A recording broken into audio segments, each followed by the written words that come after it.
We're going to look at acid strengths now. Acid strength is basically how easily a hydrogen atom can come off of a regular molecule. So, the easier it is to remove a hydrogen atom, or a hydrogen ion, I should say, the stronger the acid is going to be. So, that's when you have something like, hydrogen fluoride is compared to hydrogen chloride. We know hydrogen fluoride or hydrofluoric acid is a weak acid, whereas hydrogen chloride or hydrochloric acid is a strong acid. And we need to know a little bit about why that happens. So this is what this segment is all about. All right, there are basically two major things that goes into it. Okay, so the first thing is the strength of the acid depends on how easily a hydrogen is removed from a hydrogen whatever bond. So you could replace the X with a F, Cl, hydrogen iodide, whatever. All right, so two factors go into this, and the first one is the polarity of the bond. So the bigger the difference is between the electronegativities, the more we're going to see a difference here in the strength of the acid. Okay, so the first thing we should probably do is take a look again at a periodic table. So this is an online periodic table here that I came across.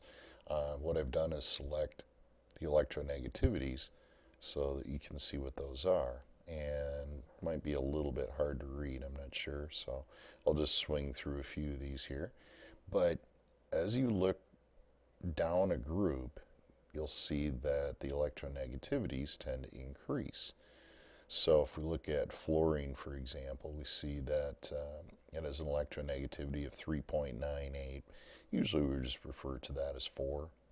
Chlorine is a little above that. It's about 3, 3.2. Bromine is 3. So as you can tell, the electronegativity decreases as you go down. So it increases as you go up. And if you look across the table, you can also see that there are pretty, relative changes here from one step to another. Last year we learned a little bit about that. It goes back in steps of a half all the way from fluorine to lithium. Okay, so fluorine is about 4, oxygen's roughly 3.5, nitrogen is 3, 2.5, 2, 1.5, and finally 1. Those aren't exact according to this table here, but that's okay. It's a close enough approximation to do what we need to do. The big one is hydrogen. Hydrogen itself has an electronegativity of 2.2 or 2.1, and that's the one we need to compare here. So if we have hydrogen and we compare that to a couple of them in the halogen group, like fluorine and chlorine, we should be able to come apart something. Now, another factor in this is not just the electronegativity, but it's also the size of the atom. And the atom sizes also change quite a bit here as we go up and down the group. So if I click on the radius here, I can see that they're going to change a little bit here too. The radius for fluorine, if you look over here, is 0.42 picometers, which is really, really small. But if we look down the row, that's what we want to keep a trend. So if you keep your eye on this highlighted region here as I go down, you can see that the radius of chlorine is roughly double that of fluorine. Bromine is a little bit bigger yet. Iodine is bigger still. Astatine bigger yet. And whatever this guy is, septium or something like that. They don't even know what it is because it hasn't been around, but we can pretty much predict it's going to be a little larger than astatine. So what that ends up doing is pushing the hydrogen atom out a little bit further. And the further away you get from the core of the other atom, the fluorine, the chlorine, the bromine, or whatever, the more difficult it is for that bond to hang on to the hydrogen. And so, consequently, you get a stronger acid. Okay, so again, if we have atoms that have relatively the same size or the same radius, atomic radius, not the hydrogen, of course, but the other atom, then we should be able to predict whether or not which acid is going to be strongest. So the higher electronegativity of the X, so in other words, not the hydrogen, but the thing bonded to it, the higher the difference in electronegativities, the more polar the bond becomes, and the easier it is to lose that hydrogen. And consequently, by definition, the stronger that acid becomes. So what we want to do is take a look at some similarly sized atoms and see which one of those is going to end up being the strongest.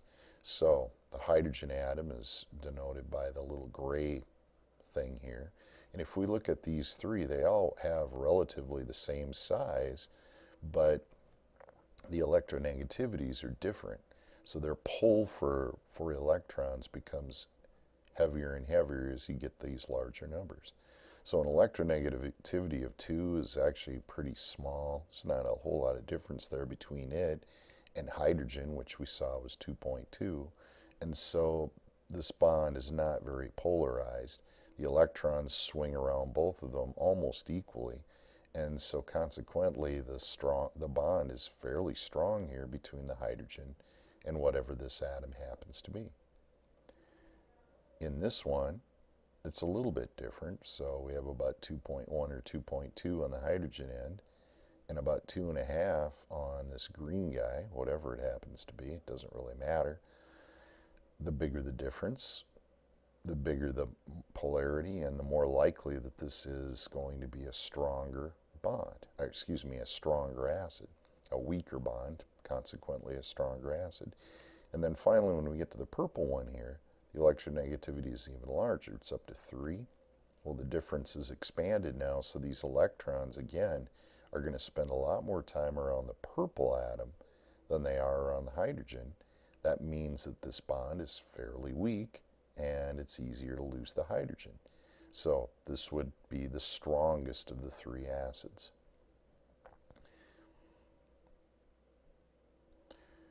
All right, so if we take another look here at the relative sizes of these guys, okay, we have fluorine, which has about a 0.42, oxygen, which is 0.48, and nitrogen, which is 0.56. Okay, they're relatively the same size, but the electronegativity on the fluorine, if I click it here, is much greater than it is on the oxygen, and is much greater yet than it is on the nitrogen.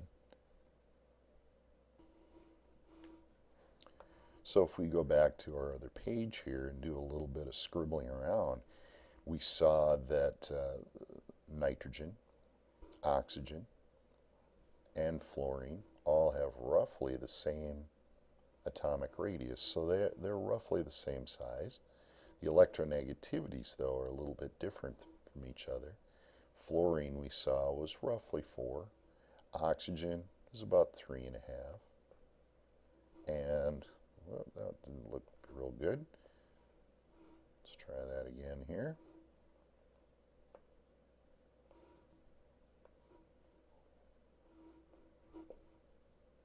So oxygen is 3.5. Man. And nitrogen is roughly 3. Okay.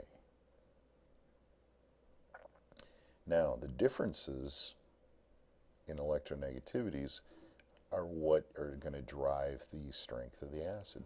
So the biggest difference here, the electronegativity difference between fluorine and hydrogen, is going to be roughly 2. And between oxygen and hydrogen is going to be roughly 1.5. That is, we're assuming that the hydrogen is at 2.0 here. Wow, I'm having a lot of troubles writing on this today. Oh boy. Okay. And the difference between hydrogen and nitrogen is roughly 1.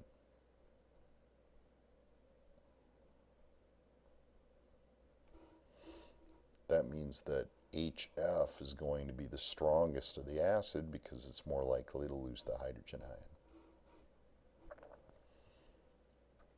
Okay, now if we go back to the original page here, that was one of the two factors. The other factor is the size of the atom itself. All right, smaller atoms tend to form stronger bonds.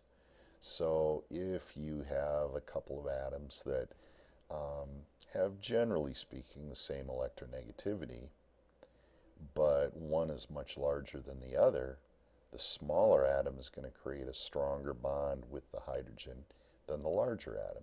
The larger atom tends to have a lot of electrons, and because it's so big, they tend to kind of lose track, if you will, of the hydrogen atom. So the larger X is, the weaker the HX bond, the less tightly the hydrogen is held, therefore the easier it is to lose that hydrogen ion, and the stronger the acid. So if we look ahead again here, here's a page which has a bunch of, somewhat similarly sized atoms as far as the electronegativity go. Okay, so again, we have one with a radius of 150 whatevers. Doesn't really matter what the units are. All we have to know is that this guy is smaller than this one, which is smaller than the purple guy. Okay, so this is going to have a stronger bond, is what this is saying, and therefore the hydrogen is less likely to drift off and form an acid or deliver a hydrogen ion. Okay, so this would be the weakest acid. This guy would be the strongest acid because this bond is the weakest of the three, and this guy's kind of a tweener. It's in between these two. All right, so if we take a look at a actual example again here, running right down that list of halogens, we had fluorine, chlorine, bromine, and iodine. Pardon my writing again. Okay, here's HF. F is by far the smallest of the three. Chlorine's a little bigger, quite a bit bigger actually. Bromine's bigger yet. And iodine is going to be the biggest of the four. Now if you just place another little hydrogen atom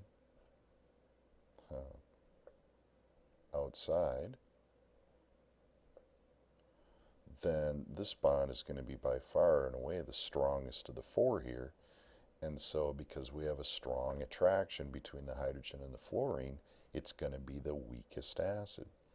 Now you might be surprised to see then that HI is actually going to be a stronger acid than HCl. We know HCl really well. We've used it for 2 years now, but it's not as strong of an acid as hydrogen iodide or hydroiodic acid.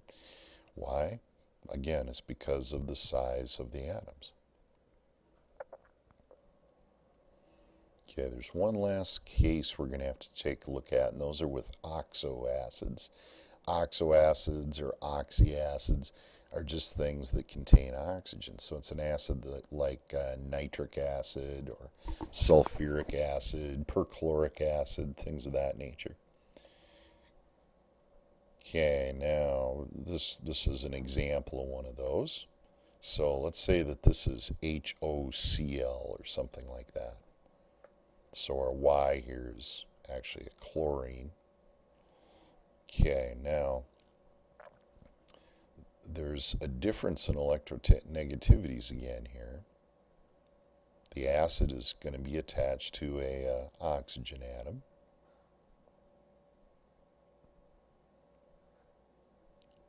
And the polarity of the HO bond determines the relative acid strength. Okay, so the polarity depends on two factors again, and they are the electronegativity of the Y atom. So in this case, chlorine, the more electronegative the Y atom is, again, in this case chlorine, the more polar the HO bond becomes. So in other words, it becomes less and less strong. The hydrogen is more able to move away. So the easier it is to lose the hydrogen, and the stronger the acid becomes. So again, if we have a few different cases here, like HOCl compared to HOI, okay, all we have to really do is take a look at which one is strongest. Okay, so the chlorine has a higher electronegativity. It's about 3. And iodine is, I don't know, about 2.5 or so. Maybe a little stronger than that. Okay. So because this has a stronger polarity, or a stronger electronegativity, that means that this bond is going to be stronger. The electrons are more attracted to this end of the molecule, less attracted to the hydrogen, and it's going to drift off, or it has a chance to drift off. Whereas in this molecule, there's not as much attraction here.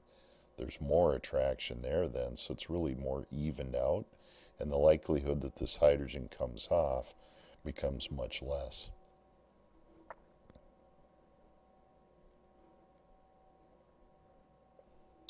So here's another little example here with 3 different things. We already kind of took a look at HOCl and HOI, and there's HOBr, so hyperbromous acid in the middle there. Okay, the strongest of the 3 is going to be the HOCl because chlorine has the strongest electronegativity. So this bond here is going to create more polarity between the hydrogen and the oxygen, so it's less likely to hold on to the hydrogen ion, and that's what we're looking for in a stronger acid. Meanwhile, the HOBr is pretty close, but there's a little bit more of a difference here, or I should say a less of a difference here. Actually, I guess it would be a little bit more, but the electronegativity is smaller on the bromine, and so the hydrogen is again more likely to move away. And finally on this one, got even more of a difference here. So the electronegativity is lower here, and consequently these bonds are all going to be a little bit stronger and less polarized.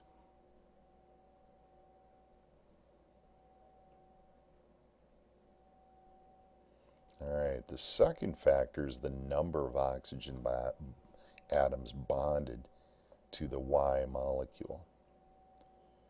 Okay, so the more oxygen atoms bonded to Y, the more electronegative the Y becomes, and the more polar that H bond becomes here, and the stronger the acid becomes.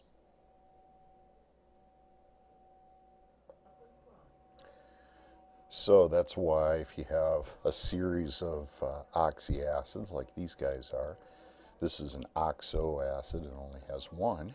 This has 2, 3, and 4.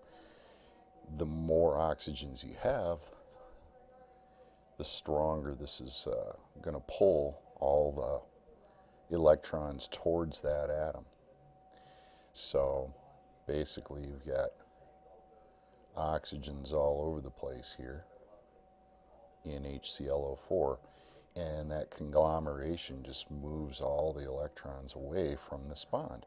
So the hydrogen is less strongly attached and consequently more likely to drift off, making it a stronger acid. So here's an example of one. Now again, we have an oxygen attached to a hydrogen in all 3, but the electronegativities have increased. So on the yellow we have an electronegativity of 2, the green has an electronegativity of 2.5, and the purple an electronegativity of 3. So consequently the electrons are moving more and more towards the the atom, the non-oxygen atom there, and that weakens the bond between the oxygen and the hydrogen, more likely to make it fling off. So in this case, this guy would be the strongest of the three, and this would be the weakest of the three acids. Okay, here's another one. Now, in this case, you have more and more oxygens on here. This has one, this has two, this has three. And again, the oxygens are going to assist pulling the electrons away from the hydrogen. So consequently, the more oxygens you have, the weaker the bond between this oxygen and the hydrogen, and the more likely the oxygen is to come off. So this guy will be the strongest of the three. This one will be the weakest of the three. All right. So in summary, binary acids that don't have oxygens in them, if they are relatively the same size, the stronger polarity will cause the hydrogen to come off more easily. Now, if you don't have the same relative size, then the bigger atom will have a weaker bond between the hydrogen and whatever it happens to be, and so consequently that will become the stronger acid. With oxoacids, okay, so you only have one oxygen, the electronegativity again is going to be the thing that comes into play. And they didn't draw it here, but we have another atom off to the end here. And the stronger this electronegativity, the more the electrons move toward it and away from the hydrogen, allowing it to flutter off, making it a stronger acid. And finally, if you have a polyprotic, well, not a polyprotic acid, if you have more oxygen atoms on there, so let's say 2, 3, 4, whatever, the more you have, the stronger that tendency is to be. So if you have more oxygens out here,